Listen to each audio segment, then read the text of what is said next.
Hi, today I'll be talking about developing positive relationships with students.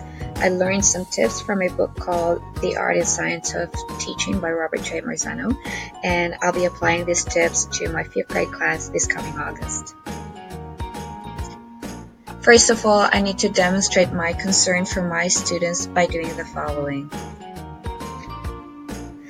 I should know something about each of my students, some personal information, cultural background, things that matter to them, and use that information in engaging them into discussions about their personal lives.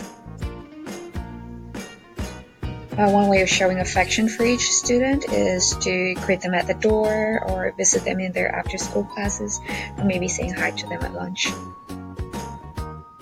I should also try to incorporate students' interests into my lessons and personalize learning activities. I need to make sure that I engage in physical behaviors that communicate interest in my students, like smiling at them or looking them in the eyes when talking to them and looking interested in what they have to say.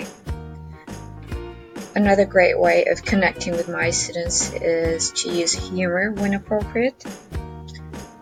To avoid breakdown in my relationship with my students, I need to communicate an appropriate level of guidance and control, which I will be explaining in the next couple of slides. I need to be consistent in implementing positive or negative consequences related to the rules and procedures in my class. I shouldn't take my students' behavior personally and use a consistent tone in the classroom. That way I can project a sense of emotional objectivity in class.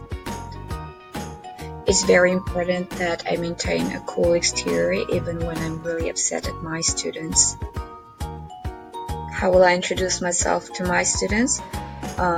First of all, I'll talk about my experience teaching younger and older kids. This way they will know that I've taught for a long time and that I am actually capable of helping them.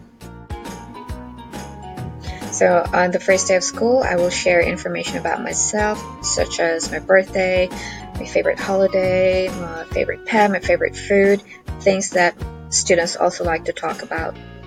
So how do I support my students' social emotional well-being? I need to incorporate social emotional learning in my morning meetings. I need to explain the importance of social emotional skills to my students. And of course, I need to create a lot of opportunities for my students to practice those skills. Here are examples of social emotional skills that I think I should teach my students.